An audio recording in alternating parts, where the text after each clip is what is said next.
This video covers color variations, project organization, and screen selection. Please follow along as we continue to automate the AppTestStudio Trainer application in an Android environment.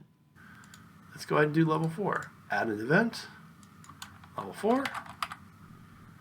Level 4, let's see. I think we can use some of these colors on the screen here. Maybe the blue, orange, and I like to get a nice gray tone. There we go. That gray tone is probably unique to everything. And right click, add an action, and hit continue. Let's hit test. What's going on here? Look at this, it's changing. See how the color's changing right there? So all these except it's number 8, is changing. There's subtle differences. If you look really closely in the app, you can see that there's a little animation going on here. A little shadow. You might have to look closely or run it yourself. There's a little bit of animation going on. And all of these colors, there's no animation on the orange, but there's one on that blue. And when I hit test, you can see that it's failing. So what can you do to give it a little bit of a bump? It's 8 points, 16, 24, 5 points. One thing you can do to expand the ranges is change the points here to 6. What this is going to do is say plus or minus any of these colors is acceptable. Let's hit test now. And now we have a pass even though these colors are 2 off. You can see that these have a 2 here. Let's hit retest. Now it's a fail because that's set to 8. We detected 8, but our points is 6. Points is 6. Let's hit retest again. Retest. All right, we got 3 and 3. This is an easy way if there's not a lot of variance between the colors and you want to check it. Let's do a compound event. I'm going to do level 4 a different way to show you another part of AppTestStudio. I'm going to right click and add an event. I'm going to call this the level 4 group.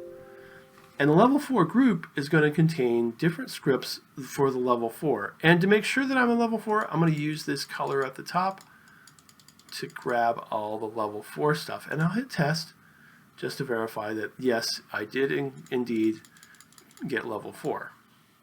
I'm going to move the original level 4 into level 4 group, and here's what this is going to do. It's going to check this event to see if it's true, and if it's true, then it'll go into this and check that this is true, because you may want to organize and group your stuff and not have to do a lot of extra double work. And so you can put these inside as children of each other. So level 4 group has the level 4 actions. I'm going to do level 4 differently. I'm going to click on level 4 and uncheck the enable button. That's going to disable this so it won't run. And so if it sees a disabled node, it won't be used to do any work. And let's do it a little bit different. I'm going to add a new event, and this is going to be the level 4 high accuracy. So on our original level 4, and we could test it, on our original level 4 we had to put points here, and so 8 failed, but even though it failed, we were still on this screen. What if you need to be very, very accurate and there's an animation on the screen? Let's cover that. We know that the animation is in this area here. And so one way of doing this is to click right on, I'm going to try to click on an area that doesn't change a whole lot. I'm going to try hopefully this one here. And I click there and it's going to record the color at the screen there. And I'm going to hit test. And you can see that there's a lot of different colors being used here. It's changing. 16 points, 5 points, 14 points, 18 points. That's where we could use the scan button. What the scan button does is it takes the color at X 534 and Y 401. If the color at the cursor is different, it will add an entry for that. Every time I'm clicking, it's adding a new one, so this is not a good color to use. Let's go ahead and hit test anyway, just to watch it. Retest, retest, retest. Well, we're getting a lot of colors at this place, not even one repeat. So I'm going to click on the remove. I'm going to pick a different color and hopefully we'll get less variance. I think I'm going to pick one on the way outside here. Let's get scan, scan, scan.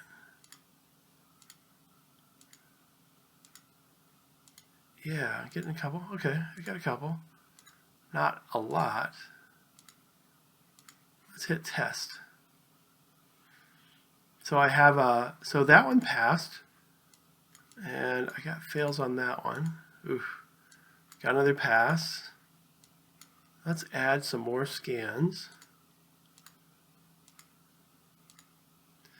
This is really good if there's like maybe 10 different colors, if it goes through 10 different colors. This animation is pretty aggressive, but a lot of times there's not a lot of color changes. Let's hit test. And we got a pass there. And we got a pass. We found a pass. So we're getting a pass every time. So let's change the logic to or. And now if it says, if any of these colors are true, we consider that a pass. And so this one is true. So we're pretty accurate, so that's a pass. Let's hit retest, retest, retest. If I were to add all the colors, if there was a shorter range of colors and I added them all, you'd be able to get a nice link. I add another event in a different place, and scan, scan, scan. Ooh, this one might be a lot better. Hitting scan and it's not adding one. This is perfect. Hit test, retest. Of course, when I retest, it's not picking it up. Scan, scan. This one has a lot less repeat, or a lot more repeated ones. Hit test. You got a pass at the top. We got another pass, retest, retest, retest. Yeah, so we can set this one to or. Let's see, check number, check pixel. Let's call this high accuracy pixel 2. And then the action on both of these is to click continue. So if I added every possibility for both of these with high accuracy, I could always get it every time. So this might be a design pattern you want to use if you've got to click it and you got to click it right. In the one above, this one uses points and it didn't always work. So this isn't the only way of doing this, and later on in the tutorial we'll have where we can just find the continue button or the button itself. So let's go ahead and hit run, and it did click it, the high accuracy did click it. I'm going to hit pause and go back to the start, and let's hit resume script and watch it go. Yeah. All right, so we're at the next one. This one is the annoying rate me. Rate me typically launches a website, which is really a bad thing because we don't want it to pop up another website. We're really wanting to automate the application. So this one, we want to click no way. Let's do this one a little bit differently. I'm on the Run tab. Let's go to Design View. On Events, right-click and add a new event. And we'll call this the Rate Me screen. We'll call that Rate Me. And I'm going to click on the stars. This is a little bit more realistic because you don't always have a level counter on every screen. On the Rate Me screen, and the activity says click no way, so let's add an action and click on no way. Let's hit run, and we can see we're on the next screen. Offline earnings, while you're away, click collect. So we want you to click the collect, not the collect and watch a video. Let's go ahead and build that one. I'll add an event. This is collect. So let's call this offline earnings.